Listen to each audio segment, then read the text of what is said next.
ರಾಜ್ಯದ ಶಿಕ್ಷಣ ಇಲಾಖೆಯಲ್ಲಿ ಏಕಾಏಕಿ ಹಿಂದಿ ಏನು ಅಂದರೆ ಮೂರನೇ ಲ್ಯಾಂಗ್ವೇಜ್, ಥರ್ಡ್ ಲ್ಯಾಂಗ್ವೇಜ್ ಇತ್ತು.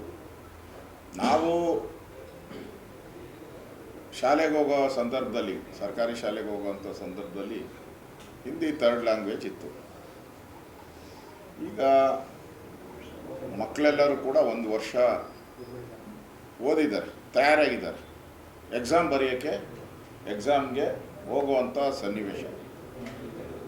ಇವ್ರಿಗೆ ಜ್ಞಾನ ಇದ್ದಿದ್ದರೆ, ಇವ್ರಿಗೇನೋ ಸರ್ಕಾರಕ್ಕೆ ಕಾಮನ್ ಸೆನ್ಸ್ ಇದ್ದಿದ್ರೆ ಯೋಚನೆ ಮಾಡಬೇಕಾದ್ರೆ ಪ್ರಾರಂಭದಲ್ಲೇ ಯೋಚನೆ ಮಾಡಬೇಕಾಯ್ತು. ಶಾಲೆ ಶುರುವಾದ ತಕ್ಷಣವೇ ಈ ಥರ ತೆಗೆದಾಕಿದ್ದೀರಿ ನಾವು ಅಂತ ಹೇಳಿದರೆ ಇವತ್ತು ಲಕ್ಷಾಂತರ ಮಕ್ಕಳು ಹಗಲು ರಾತ್ರಿ ಕಷ್ಟ ಬಿದ್ದು ಓದಿದ್ದಾರೆ ಹಿಂದಿಯನ್ನು. ಅವ್ರಿಗೆ ಪರ್ಸೆಂಟೇಜಲ್ಲೂ ಆ್ಯಡ್ ಆಗ್ತೈತಿದ್ದು. ಹಿಂದಿ ಪರೀಕ್ಷೆ ಏನಿದೆ ಅವ್ರ ಪರ್ಸೆಂಟೇಜಲ್ಲಿ ಆ್ಯಡ್ ಆಗ್ತೈತಿದ್ದು. ಏಕಾಏಕಿ ಒಂಥರ ತೊಗಲಕ್ ದರ್ಬಾರ್ತ. ಈಗ ಈ ಸರ್ಕಾರ ಮಾಡಿದೆ, ಮುಂದೆ ಬರೋ ಸರ್ಕಾರ ಇದನ್ನು ತೆಗೆದಾಕಿದ್ರೆ ಏನು ಹುಡುಗಾಟ ಆಡ್ತಾ ಇದ್ದಾರೆ ಇದು? ನಾನು ಕಾಂಗ್ರೆಸ್ ಅವ್ರಿಗೆ ನಿಮ್ಮ ಗೌರವ ಇದ್ದರೆ, ಮಾನ ಮರ್ಯಾದೆ ಇದ್ದರೆ ನೀವು ಇದನ್ನು ಪ್ರಾರಂಭ ಮಾಡಿದವರು ಯಾರು? ಮಹಾತ್ಮ ಗಾಂಧೀಜಿ 1918 ಹಿಂದಿ ಪ್ರಚಾರ ಸಮಿತಿ 30 ವರ್ಷ, 48ನೇ ಇಸ್ವಿವರೆಗೂ ಅವರು ತೀರೋಗೋವರೆಗೂ ಕೂಡ ಅವರ ಅಧ್ಯಕ್ಷರು, ಹಿಂದಿ ಪ್ರಚಾರ ಸಮಿತಿ ಅಧ್ಯಕ್ಷರು ಯಾರು? ನಮ್ಮ ದೇಶಕ್ಕೆ ಸ್ವಾತಂತ್ರ್ಯ ತಂದುಕೊಟ್ಟಂಥ ರಾಷ್ಟ್ರಪಿತ ಮಹಾತ್ಮ ಗಾಂಧೀಜಿಯವರು ಹಿಂದಿ ಪ್ರಚಾರ ಸಮಿತಿಯನ್ನು ಪ್ರಾರಂಭ ಮಾಡಿದ್ರು. ಸೌತ್ ಇಂಡಿಯಾದಲ್ಲಿ ಕೂಡ ಅವರೇ ಪ್ರಾರಂಭ ಮಾಡಿದ್ದು. ಕನ್ನಡ, ತಮಿಳು, ಮಲಯಾಳಿ ಇವೆಲ್ಲ ಇತ್ತಲ್ಲ, ಅಲ್ಲಿನೂ ಕೂಡ ಸದರನ್ ಸ್ಟೇಟಲ್ಲೂ ಕೂಡ ಮಹಾತ್ಮ ಗಾಂಧಿಯವರು ಹಿಂದಿ ಪ್ರಚಾರ ಸಮಿತಿಯ ಅಧ್ಯಕ್ಷರಾಗಿ ಇಲ್ಲೂ ಕೂಡ ಹಿಂದಿ ಇರಬೇಕು ಅಂತೇಳಿ ಪ್ರಚಾರ ಮಾಡಿ ಅದನ್ನು ಸ್ಥಾಪನೆಯನ್ನು ಮಾಡಿದ್ರು ಅವರು. ನೀವು ಏಕಾಏಕಿ ಈ ಥರ ಮಾಡೋದ್ರಿಂದ ಮಕ್ಕಳ ಮಾನಸಿಕ ಸ್ಥಿತಿ ಏನಾಗ್ತದೆ? ಎಕ್ಸಾಮ್ಗೆ ಹೋಗೋ ಟೈಮಲ್ಲಿ ಮಕ್ಕಳು ಮೊದಲೇ ಸೆನ್ಸಿಟಿವ್ ಆಗಿರ್ತಾರೆ, ಭಾಳ ಸೆನ್ಸಿಟಿವ್, ಒಂದೊಂದು ವಿಚಾರಕ್ಕೂ ಭಾಳ ಸೆನ್ಸಿಟಿವ್ ಇರ್ತಾರೆ. ಅಂಥದ್ರಲ್ಲಿ ನೀವು ಈ ಥರ ಪ್ರಮುಖ ನಿರ್ಧಾರಗಳನ್ನು ತೆಗೆದುಕೊಳ್ಳುವಂಥ ಸಂದರ್ಭದಲ್ಲಿ ನೀವು ಏಕಾಏಕಿ ರದ್ದು ಮಾಡಿದ್ರೆ ನಿಮ್ಮ ಸರ್ಕಾರದ ಯೋಗ್ಯತೆ ಏನು ಅನ್ನೋದು ಜನಗಳಿಗೆ ಅರ್ಥ ಆಗ್ತದೆ. ಮಕ್ಕಳ ವಿಚಾರದಲ್ಲಿ, ಬೇರೆಯವ್ರ ವಿಚಾರದಲ್ಲಿ ಮಾಡಿರಿ ಏನೋ ಪರವಾಗಿಲ್ಲ, ಬೇರೆಯವರೇನೋ ತಡ್ಕೊಂತಾರೆ ಜನ, ಬೇರೆಯವರು. ಮಕ್ಕಳ ವಿಚಾರದಲ್ಲಿ ಸೆನ್ಸಿಟಿವ್ ಇರ್ತಾರೆ. ಎಕ್ಸಾಮ್ ಅಂದರೆ ಭಯ ಆಗುವಂಥ ಒಂದು ವಿಚಾರ ಎಲ್ಲರಿಗೂ ಗೊತ್ತಾಗಿದೆ. ಬೇಕಾದಷ್ಟು ಜನ ಮಕ್ಕಳು ಮಾಡ್ಕೋಬಾರ್ದು ಆತ್ಮಹತ್ಯೆ, ಅಂಥದ್ದೂ ಆಗಿದೆ. ಹಿಂದೆ ಎಲ್ಲ ನಾವು ನೋಡಿದ್ದೀವಿ. ಫೇಲ್ ಆದರೆ, ಮಾರ್ಕ್ಸ್ ಕಡಿಮೆ ಬಂದರೆ, ಹಿಂದೆ ಎಲ್ಲ ಭಾಳ ಆತ್ಮಹತ್ಯೆಗಳಾಗಿರೋ ಘಟನೆನೂ ನೋಡಿದ್ದೆ. ಆಗಬಾರ್ದು, ಅದು ಒಳ್ಳೆಯದಲ್ಲ. ಇವ್ರಿಗೆ ಇಂಗ್ಲೀಷ್ ಇರಲಿ, ಯಾಕೆಂದರೆ ಅದು ಅಂತಾರಾಷ್ಟ್ರೀಯ ಭಾಷೆ ಅಂತೆ, ಸಂವಾದ ಅಂತೆ, ಕಮ್ಯುನಿಕೇಷನ್. ನಾನು ಇಂಗ್ಲೀಷಲ್ಲೇ ಹೇಳಿದ್ರೆ ನಿಮ್ಗೆ ಅರ್ಥ ಆಗೋದು. ಕಮ್ಯುನಿಕೇಷನ್ ಲ್ಯಾಂಗ್ವೇಜ್ ರಷ್ಯಾದಲ್ಲಿ, ಚೈನಾದಲ್ಲಿ, ಜಪಾನಲ್ಲಿ ಇವೆಲ್ಲ ಭಾಳ ಮುಂದುವರೆದವರು. ನಮಗಿಂತ 50 ವರ್ಷ 100 ವರ್ಷ ಮುಂದೆ ಇರುವಂಥ ದೇಶಗಳು ಇವರು. ಆಯಿತು, ಬೇಡ. ಉರ್ದು ಯಾವ ಭಾಷೆಪ್ಪ? ನಮ್ಮ ದೇಶದನಪ್ಪ. ಇರಾನು, ಇರಾಕು, ಪರಾಕು, ಕರಾಕು ಈ ದೇಶದದು, ನಮ್ಮ ದೇಶದ್ದೇ ಅಲ್ಲ. ಅದಕ್ಕೆ ಇರ್ಬೋದು, ಅದನ್ನು ಕಲಿಬೇಕಂತೆ. ಅಲ್ಲಿ ನಿಮಗೆ ಉರ್ದು ಶಾಲೆಗಳಲ್ಲಿ ಕನ್ನಡನ ಮೊದಲನೇ ಭಾಷೆ ಮಾಡಿದ್ದೀರಾ ನಿಮ್ಮ ಯೋಗ್ಯತೆಗೆ? ಇಲ್ಲ. ಹಿಂದಿ ಬೇಡ, ಈ ದೇಶದ ಭಾಷೆ. ಕನ್ನಡ ಈ ದೇಶದ ಭಾಷೆ, ತಮಿಳು ಈ ದೇಶದ ಭಾಷೆ, ಮಲಯಾಳಿ ಈ ದೇಶದ ಭಾಷೆ. ಈ ಭಾಷೆಗಳು ಬೇಕು. ಆದರೆ ಉರ್ದು ಬೇರೆ ದೇಶದ್ದು. ಆ ಭಾಷೆ ಬೇಕು ಇವರಿಗೆ. ಯಾಕೆಂದರೆ ವೋಟ್, ಶಿಕ್ಷಣದಲ್ಲೂ ವೋಟ್ ಪಾಲಿಟಿಕ್ಸ್ ಮಾಡುವಂಥ ಈ ಕೆಲಸಕ್ಕೆ ಕಾಂಗ್ರೆಸ್ ಪಾರ್ಟಿ ಹೋಗಿರುವಂಥದ್ದು ತಪ್ಪಿದು. ಮಾಡಂಗಿದ್ರೆ ಇವರು ಏನಾನ ಮಾಡ್ಗಂಡು ಶಾಲೆ ಪ್ರಾರಂಭ ಮಾಡ್ಬೋದಾಗಿತ್ತು. ಈಗ ಮಾಡೋದ್ರಿಂದ ಯಾರ್ಯಾರು ಮಾರ್ಕ್ಸನ್ನು ಸ್ಕೋರ್ ಮಾಡಬೇಕು ಅಂತ ಇರ್ತದೆ, ಸ್ಕೋರ್ ಮಾಡೋಕ್ಕೆ ಮಾರ್ಕ್ಸನ್ನು ಜಾಸ್ತಿ ತಗೊಳ್ಳುವಂಥದ್ದಕ್ಕೆ ವಿದ್ಯಾರ್ಥಿಗಳು ಯಾರಿದ್ರು ಅವ್ರಿಗೆಲ್ಲ ಅನ್ಯಾಯ ಆಗಿದೆ. ಮತ್ತು ಯಾರು ಇದರಲ್ಲಿ ಓದಿ, ಯಾಕಂದರೆ 6 ಸಬ್ಜೆಕ್ಟು, ಇದೊಂದು 7, ಅದರದ್ದು ಕಟ್ ಮಾಡಿ ಇದನ್ನು ಓದಿರ್ತಾರೆ ಅವರು. ಬೇರೆ maths, science, social study, English ಇವೆಲ್ಲವನ್ನು ಕಟ್ ಮಾಡಿ ಆ ಸಮಯದಲ್ಲಿ ಹಿಂದಿನ ಕೂಡ ಓದಿರ್ತಾರೆ ಅವರು. ಆ ಸಮಯಕ್ಕೆ ಹಂಗಾರೆ ಬೆಲೆ ಇಲ್ಲವೇನು? ಇಷ್ಟು ದಿನ, ಇಷ್ಟು ವರ್ಷ, 1 ವರ್ಷಗಳ ಕಾಲ 365 ದಿನ ಓದಿದಂಥ ಆ ಸಮಯಕ್ಕೆ ಬೆಲೆ ಇಲ್ವ ಹಂಗಾರೆ ವಿದ್ಯಾರ್ಥಿಗಳಿಗೆ? ಇದೊಂಥರ ಸರ್ಕಾರದ ಒಂಥರ ಹೇಡಿತನ ಅಂತ ಅನಿಸ್ತೈತೆ. ಮಹಾತ್ಮ ಗಾಂಧೀಜಿಗೆ ಹಾಗಾದ್ರೆ ಗೌರವ ಏನು ಕೊಡ್ತೀರಾ ನೀವು? ಎಲ್ಲದಕ್ಕೂ ಮಹಾತ್ಮ ಗಾಂಧೀಜಿ ನರೇಗಾದಲ್ಲಿ ಮಹಾತ್ಮ ಗಾಂಧೀಜಿ ಹೆಸರು ತೆಗೆದ ತಕ್ಷಣ ಬಾಯ್ ಬಡ್ಕೊಂಡ್ರಲ್ಲ, ಏನೋ ಆಗೋಟಿದೆ ಅನಾಹುತ ಅಂತ ಬಾಯ್ ಬಡ್ಕೊಂಡ್ರೆ ಇಡೀ ದೇಶದಲ್ಲಿ. ಈಗ ಯಾಕೆ ಬಾಯ್ ಬಡ್ಕೊಳಲ್ಲ? ಮಹಾತ್ಮ ಗಾಂಧಿನೇ ಅದರ ಅಧ್ಯಕ್ಷರು, ಹಿಂದಿ ಪ್ರಚಾರ ಸಮಿತಿ ಅಧ್ಯಕ್ಷರು ಮಹಾತ್ಮ ಗಾಂಧೀಜಿ 30 ವರ್ಷ. ಈಗ ಯಾಕಪ್ಪ ಬಾಯ್ ಬಡ್ಕೊಳಲ್ಲ? ಬಡ್ಕೊಳ್ರಿ ಒಂದಷ್ಟು. ನಿಮ್ಮ ಯೋಗ್ಯತೆ ಏನು ಅನ್ನೋದು ಅರ್ಥ ಆಗ್ತೈತೆ. ಯಾರು ಪ್ರಾರಂಭ ಮಾಡಿದ್ರು ಹಿಂದಿನ ಅವ್ರು ಮರ್ತ್ಬಿಟ್ರಿ. ನಮ್ಮ ದೇಶದ ಮೊದಲ ಪ್ರಧಾನಿ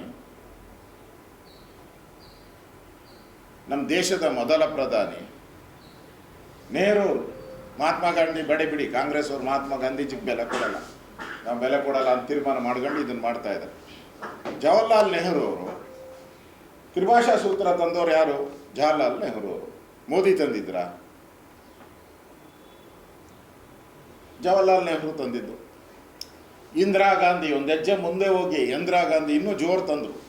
ಇಂದಿರಾ ಗಾಂಧಿ ಅಂತೂ ಅಗ್ರೆಸಿವ್ ಈ ಹಿಂದಿ ವಿಚಾರವಾಗಿ. ಅವ್ರಿಗೂ ಬೆಲೆ ಇಲ್ವಾ? ಇಂದಿರಾ ಗಾಂಧಿಗೆ ಬೆಲೆ ಇಲ್ಲ, ನೆಹರುಗೆ ಬೆಲೆ ಇಲ್ಲ, ಮಹಾತ್ಮ ಗಾಂಧೀಜಿಗೆ ಬೆಲೆ ಇಲ್ಲ. ಅದ್ಯಾರೋ ಮನೆಗೆ ಮಗು ಹುಟ್ಟಿದ್ರೆ ಇಲ್ಲಿ ಸ್ವೀಟ್ ಹಂಚಿದ್ರಂತೆ. ಹಂಗೆ ತಮಿಳ್ನಾಡಲ್ಲಿ ಮಾಡಿದ್ದಾರೆ, ನಾವು ಮಾಡ್ತೀರಿ ಅಂತ ಅವರ ಇಂಟೆನ್ಷನ್. ತಮಿಳ್ನಾಡಲ್ಲಿ ಎಲ್ಲ ಮುಸಲ್ಮಾನರು ತಮಿಳ್ ಮಾತಾಡಬೇಕು, ಮಾತಾಡ್ತಾರೆ. ಅವರ ಧರ್ಮ ಅದು. ಕೇರಳದಲ್ಲಿ ಮಲಯಾಳಿ ಮಾತಾಡ್ತಾರೆ.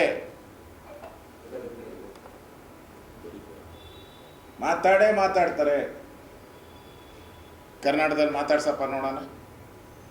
ಇನ್ನೂ ಇದೇ ಬಂದಿಲ್ಲ ಅವ್ರಿಗೆ, ಏನೋ ಆಕ್ಸೆಂಟೇ ಬಂದಿಲ್ಲ. ಆಕ್ಸೆಂಟೇ ಬಂದಿಲ್ಲ. ನಮ್ಮದಕ್ಕೆ ಅನ್ನೋದ್ರಾಗೆ ಇದ್ದೀರಿ ಇನ್ನೂ ನಾವು. ನಮ್ದಕ್ಕೆ ಅಲ್ಲಿ ತಮಿಳ್ನಾಡಲ್ಲಿ ನಮ್ದಕ್ಕೆ ಅಂತ ನಮ್ದಕ್ಕೆ ಇಲ್ಲ. ಅಲ್ಲಿ ಕೇರಳದಲ್ಲಿ ನಮ್ದಕ್ಕೆ ಇಲ್ಲ, ಕರ್ನಾಟಕದಲ್ಲಿ ನಮ್ದಕ್ಕೆ. ಕೋಗಿಲಿ ನೋಡಿದ್ರಲ್ಲ, ಕೋಗಿಲಲ್ಲಿ ಬಾಂಗ್ಲಾದೇಶದವ್ರಿಗೆಲ್ಲ ಸೈಟ್ಗಳು ಕೊಟ್ಟರಲ್ಲ. ಅಂದರೆ ಇವ್ರಿಗೆ ಭಾಷೆ ಬಗ್ಗೆ ಅಲ್ಲ, ಇವ್ರಿಗೆ ಮಾನಸಿಕವಾಗಿ ಇವರು ಮೆಂಟಲಿ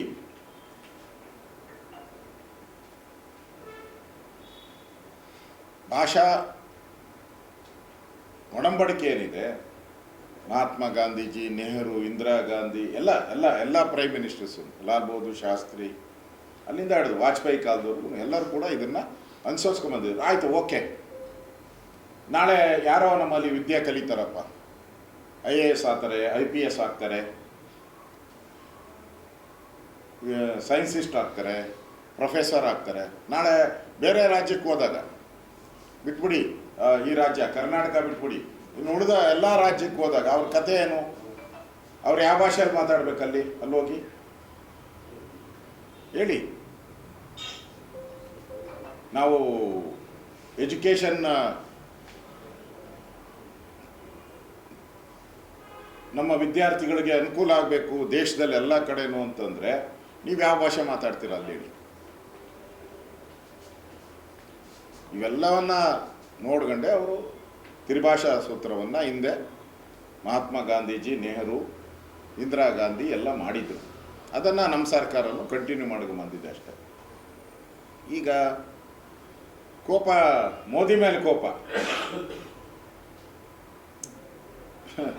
ಇಂದಿರಾ ಗಾಂಧಿ ಅಲ್ಲ, ನೆಹರು ಅಲ್ಲ, ಅಂದರೆ ಮೋದಿಯವರೇ ತ್ರಿಭಾಷಾ ಸೂತ್ರ ತಂದರು ಅನ್ನೋ ರೀತಿ ಬಿಲ್ಡಪ್ ಈ ಸಿದ್ದರಾಮಯ್ಯನ ಬಿಲ್ಡಪ್. ಅದರಿಂದ ನಿಮ್ಮ ಹುಚ್ಚುತನ, ಇದು ಸರ್ಕಾರದ ಹುಚ್ಚುತನ, ಇದು ಒಳ್ಳೆಯದಲ್ಲ. ನಿಮ್ಗೆ ಹಂಗೂ ಮಾಡಬೇಕು ಅನಿಸಿದರೆ ಪ್ರಾರಂಭದಲ್ಲೇ ವಿದ್ಯಾರ್ಥಿಗೆ ಹೇಳಿದರೆ ಅವರ ಪ್ರೆಷಿಯಸ್ ಸಮಯವನ್ನು, ಅವರ ಟೈಮನ್ನು ಉಳಿಸ್ಬೋದಾಯಿತು. ಆ ಮಕ್ಕಳ ಬಾಳೆಗೂ ಕಲ್ಲು ಹಾಕುವಂಥ ಕೆಲಸವನ್ನು ಮಾಡಿದ್ದೀರ. ಅದರಿಂದ ಈ ಕಾಂಗ್ರೆಸ್ ಸರ್ಕಾರದ ಈ ವೋಟ್ ಬ್ಯಾಂಕ್ ಪಾಲಿಟಿಕ್ಸ್ ಇದು ಈ ಎಕ್ಸಾಮ್ ಟೈಮಲ್ಲಿ ಮಾಡಿರೋದು ರಾಜಕಾರಣ ಅಂತ ಅನಿಸುತ್ತೆ. ಇನ್ನು ಬೈ ಎಲೆಕ್ಷನ್ ನಡೀತಾ ಇದೆ. ದಾವಣಗೆರೆ ಮತ್ತು ಬಾಗಲಕೋಟೆ ಈಗಾಗಲೇ ಚುನಾವಣಾ ಪ್ರಚಾರವನ್ನು ಎಲ್ಲ ಪ್ರಾರಂಭ ಮಾಡಿದ್ದೀರಿ. ಎರಡೂ ಕಡೆಯೂ BJP ಗೆಲ್ಲುವಂಥ ವಾತಾವರಣ ಇದೆ. ದಾವಣಗೆರೆಯಲ್ಲಿ ಕಾಂಗ್ರೆಸ್ಸಲ್ಲಿ ಒಡಕಿದೆ, ಮತ್ತು ಅದು ವಂಶ ಪರಂಪರೆಯ ಸೀಟುಗಳು ಕಾಂಗ್ರೆಸ್ಗೆ ಕೊಟ್ಟಿರೋದ್ರಿಂದ ಅಲ್ಲಿ ಮುಸಲ್ಮಾನರು ದಂಗೆ ಎದ್ದಿದ್ದಾರೆ. ಅದಕ್ಕಿಂತ ಹೆಚ್ಚಾಗಿ ಈ ಸರಿ ನಾವು ಅದನ್ನು ಸವಾಲಾಗಿ ನಾವು ಕೂಡ ಸ್ವೀಕಾರ ಮಾಡಿದ್ದೀರಿ. ನಾವು ST ಜನಾಂಗಕ್ಕೆ ಸೇರಿದಂಥ ಒಬ್ಬ ವ್ಯಕ್ತಿಗೆ ಅವಕಾಶ ಕೊಟ್ಟಿದ್ದೀರಿ. ಗೆಲ್ಲುವಂಥ ಚಾನ್ಸಸ್ ಜಾಸ್ತಿ ಇದೆ. ಬಾಗಲಕೋಟೆ ಅಂತೂ ಹಿಂದೆ ನಾವೆಲ್ಲ ಗೆದ್ದಿದ್ರಿ. ಅದರಿಂದ ಅಲ್ಲಿ ಗೆದ್ದೇ ಗೆಲ್ತೀರಿ ಅನ್ನೋ ವಿಶ್ವಾಸ ಇದೆ. ನಾನು ನಾಳೆ ಮ್ಯಾನಿಫೆಸ್ಟೋ ಬಿಡುಗಡೆಗೋಸ್ಕರ ದಾವಣಗೆರೆಗೆ ಹೋಗ್ತಾ ಇದ್ದೀನಿ. ನಾನು ಮ್ಯಾನಿಫೆಸ್ಟೋ ಬಿಡುಗಡೆ ಅದಾದಮೇಲೆ 2-3ನೇ ತಾರೀಕು ದಾವಣಗೆರೆಯಲ್ಲಿ ಪ್ರಚಾರ ಇದೆ.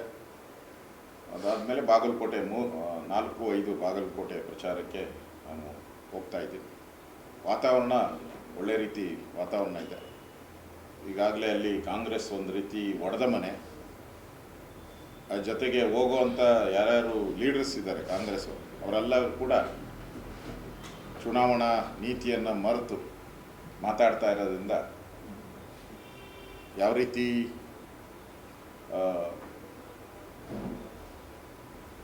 ಅವರಿಗೆ ಗೆಲುವಿಗೆ ಒಂದು ರೀತಿ ಕಂಟಕ ಆಗಿದೆ ಅಂತ ನನಗೆ ಅನಿಸ್ತೈತೆ.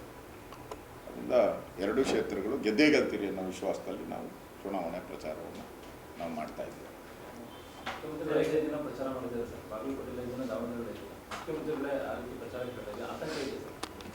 ಅವ್ರಿಗೆ ಆತಂಕ ಇರೋದು DKಯಿಂದ,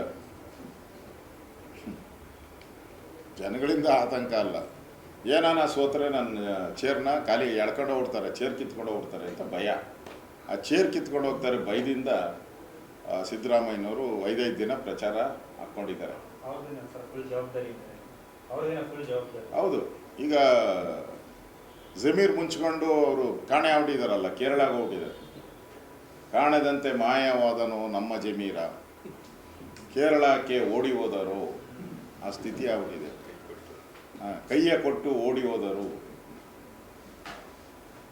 ಕೇರಳಕ್ಕೆ ಕೈಯ ಕೊಟ್ಟು ಓಡಿ ಹೋದ ನಮ್ಮ ಜಮೀರ ಅಂತೇಳಿ ಇಲ್ಲಿ ಆಲಾಪನೆ ಶುರುವಾಗಿದೆ ಇಲ್ಲಿ. ಅದರಿಂದ ಕಾಂಗ್ರೆಸ್ ಒಂದು ಒಗ್ಗಟ್ಟಿಲ್ಲ ಈಗ. ಯಾಕಂದರೆ ಇದು ಸೋತರೆ DK ಶಿವಕುಮಾರ್ಗೆ ಒಂದು ಚಾನ್ಸು. ಈ 2 ಎಲೆಕ್ಷನ್ ಸೋತರೆ DK ಶಿವಕುಮಾರ್ಗೆ ಒಂದು ಚಾನ್ಸು. ಅದಕ್ಕೆ DK ಅವರು ಕೂಡ ಒಂದು ಸ್ವಲ್ಪ ಉಪ್ಪು ಖಾರ ಹಾಕ್ದಂಗೆ ಕಾಣಿಸ್ತಾ ಇದೆ. ಸರಿ, ದಾವಣಗೆರೆಯಲ್ಲಿ ನೀವು ಗೆಲ್ತಿರೋದಕ್ಕೆ ವಿಶ್ವಾಸ ಏನು? ಅಂದರೆ ವಂಶ ಪರಂಪರೆ ಕೊಟ್ಟು ಟಿಕೆಟ್ ಕೊಟ್ಟಿದ್ದ ಕಾರಣ ಅಂತ ವಿಜಯನವರು ಕೂಡ ಅದನ್ನೇ ಭಾಷಣ ಮಾಡಿದ್ದಾರೆ. ಎಷ್ಟು ಜನಕ್ಕೆ ಟಿಕೆಟ್ ಬೇಕು, ಅಜ್ಜ ಆಯಿತು, ತಾತ ಆಯಿತು, ತಾಯಿ ಆಯಿತು, ಇನ್ಯಾರಿಗೆ ಬೇಕು ಅಂತ ವಿಜಯೇಂದ್ರವರೇ ಭಾಷಣ ಮಾಡಿದ್ದಾರೆ. ಅದನ್ನೇ ನಾನು ಹೇಳ್ದಲ್ಲ, ಈಗ ವಂಶ ಪರಂಪರೆಯಾಗಿ ಕೊಟ್ಟಿರೋದು ಅಲ್ಲಿ ಮೈನಾರಿಟಿ ಕೊಡ್ತೀರಿ ಅಂತ ಹೇಳಿಬಿಟ್ಟು ಅವರ ಶಾಮನವರು ಪ್ರಮಾಣ ಮಾಡಿದ್ರಂತೆ. ದೇವ್ರ ಮುಂದೆ ಪ್ರಮಾಣ ಮಾಡಿದ್ರಂತೆ, ಮಸೀದಿ ಮುಂದೆ ಪ್ರಮಾಣ ಮಾಡಿದ್ರಂತೆ. ಎಲ್ಲರಿಗೂ ಮಸೀದಿಯಲ್ಲಿ ಚುನಾವಣಾ ಪ್ರಚಾರ ಪ್ರಾರಂಭ ಆದಾಗ ಪ್ರತಿ ಬಾರಿನೂ ನೋಡಪ್ಪ ನಾನು ಆದಮೇಲೆ ನಾನು ಇದನ್ನು ಮುಸಲ್ಮಾನರು ಕೊಡ್ತೀನಿ ಅಂತ ಮಸೀದಿಗೆ ಪ್ರಮಾಣ ಮಾಡಿದ್ದು. ಈಗ ಮಸೀದಿದು ನೋಡ್ಕೊಬೇಕು, ಅವರೇ ನೋಡ್ಕೊಬೇಕು. ಅಲ್ಲಿರುವಂಥ ಮುಸಲ್ಮಾನ್ ಜನಾಂಗ ಮಸೀದಿದು ಏನು ಪ್ರಮಾಣ ಏನು ಅವ್ರು ನೋಡ್ಕೊತಾರೆ. ನನಗನ್ಸ್ತತೆ ಇವೆಲ್ಲನೂ ಕೂಡ ಅದೊಂದೇ ಅಂತ ಕಾರಣ ಅಂತಲ್ಲ, ಕಳೆದ 3 ವರ್ಷದಲ್ಲಿ ಸರ್ಕಾರ ನಡ್ಕೊಂಡಂಥ ನಡವಳಿಕೆ, ಅಭಿವೃದ್ಧಿ ಕಾರ್ಯ ಇಲ್ಲ, ಪಾಪರಾಗಿರೋದು, ಸಾಲದಲ್ಲಿ ಸರ್ಕಾರ ನಡೀತಾ ಇದೆ, ಪ್ರತಿ ವರ್ಷ ಲಕ್ಷ ಸಾಲವನ್ನು ಮಾಡ್ತಾ ಇದ್ದಾರೆ. ಸೊ ಎಲ್ಲೂ ಕೂಡ ಬಡವರಿಗೆ ಮನೇನೂ ಸಿಗ್ತಾ ಇಲ್ಲ, ಬಡವರಿಗೆ ಲೋನ್ ಸಿಗ್ತಾ ಇಲ್ಲ. ಎಲ್ಲರೂ ಬೇರೆ ಬೇರೆ ಪ್ರೈವೇಟ್ ಬ್ಯಾಂಕರ್ಗಳ ಹತ್ರ ಲೋನ್ ತಗೊಳ್ಳೋವಂಥ ಪರಿಸ್ಥಿತಿಗೆ ನಿರ್ಮಾಣ ಆಗಿಬಿಟ್ಟಿದೆ ಈಗ. ಇವೆಲ್ಲನೂ ಕೂಡ ಕಾಂಗ್ರೆಸ್ಗೆ ಹಿನ್ನಡೆ ಆಗ್ತಾ ಇದೆ. ಸರ್ಕಾರದ ಈ ದುರಾಡಳಿತ ಕೂಡ ಕಾಂಗ್ರೆಸ್ಗೆ ಹಿನ್ನಡೆ. ಅವತ್ತು ಯೋಚನೆ ಮಾಡ್ತೀನಿ ನಾನು, ಯಾಕಂದರೆ ಈಗ ಆಲ್ರೆಡಿ NEP ಇದೆಯಲ್ಲ, ನಮ್ಮ ಸರ್ಕಾರ ಬಂದರೆ NEPಯನ್ನು 100ಕ್ಕೆ 1000% NEPಯನ್ನು ನಾವು ಜಾರಿಗೆ ಮಾಡ್ತೀವಿ. ಇದರಿಂದ ಇಡೀ ದೇಶದಲ್ಲಿ ವಿದ್ಯಾರ್ಥಿಗಳಿಗೆ ನಾಳೆ ಅವರು ಕರ್ನಾಟಕ ಅಂತಲ್ಲ, ಇಡೀ ದೇಶದ ಎಲ್ಲ ರಾಜ್ಯಗಳಲ್ಲಿ ಹೋಗಿ ಅವ್ರಿಗೆ ಕೆಲಸ ಮಾಡುವಂಥದ್ದು, ಅವರು ಇಂಡಸ್ಟ್ರೀಸ್ ಇರ್ಬೋದು, ಸರ್ಕಾರಿ ಕೆಲಸ ಇರ್ಬೋದು ಮಾಡೋಕ್ಕೆ ಈ NEPಯಿಂದ ಅನುಕೂಲ ಆಗ್ತದೆ. ಚಾಯ್ಸ್ ಇದೆ. NEP ಅಂದರೆ ನಿಮ್ಗೆ ಆಯ್ಕೆಯ ಚಾಯ್ಸ್ ಇದೆ. ಹಾಂ, ಆಯ್ಕೆ ಚಾಯ್ಸ್ ಇದರಲ್ಲಿ.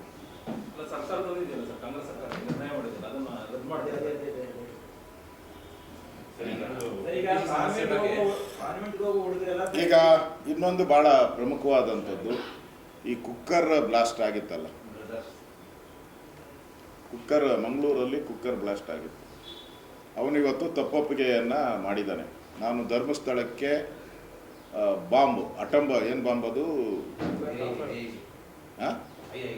IID ಎಲ್ಲೋ ಕೂತ್ಕೊಂಡು ಬ್ಲಾಸ್ಟ್ ಮಾಡೋದು ಅದನ್ನು. ಧರ್ಮಸ್ಥಳ ದೇವಸ್ಥಾನನೇ ಬ್ಲಾಸ್ಟ್ ಮಾಡೋದು.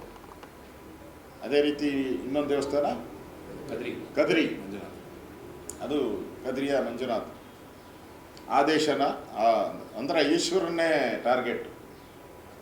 ಈ ಕುಕ್ಕರ್ ಬ್ಲಾಸ್ಟ್ ಇದ್ನಲ್ಲ, ಅವನ ಹೆಸರು ಅಬ್ದುಲ್ ಶಾರಿಕ್.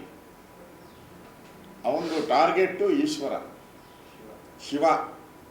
ಶಿವಲಿಂಗ, ಬಸವಣ್ಣವ್ರ ಲಿಂಗ ಆಯ್ತಲ್ಲ ಅದು, ಅವನ ಟಾರ್ಗೆಟ್ಟೇ ಅದು. ಒಪ್ಕೊಂಡಿದ್ದಾನೀಗ, ನಾನು ಇವೆರಡನ್ನೂ ಹೊಡೆದಾಕಬೇಕು ಅಂತ ಎಲ್ಲ ಪ್ಲ್ಯಾನ್ ಮಾಡಿ ಬಾಂಬನ್ನು ರೆಡಿ ಮಾಡ್ಕೊಂಡು ರಿಮೋಟ್ ಕಂಟ್ರೋಲ್ ಎಲ್ಲ ರೆಡಿ ಮಾಡಿ ನಾನು ಸ್ವಿಚ್ ಒತ್ತಬೇಕಾಯ್ತು ಅಷ್ಟೇ. ನನ್ನ ಆಟೋದಲ್ಲಿ ಹಿಡಿದಾಕ್ಬಿಟ್ರು. ಅವರು ಧನ್ಯವಾದ ಹೇಳಿದ್ದಾನೆ. ಯಾರೋ ಶಾರಿಕ, ಅವನು ಇವನು ಭಯೋತ್ಪಾದಕ ಸಿಕ್ಕಾಕೊಂಡಿರೋದು.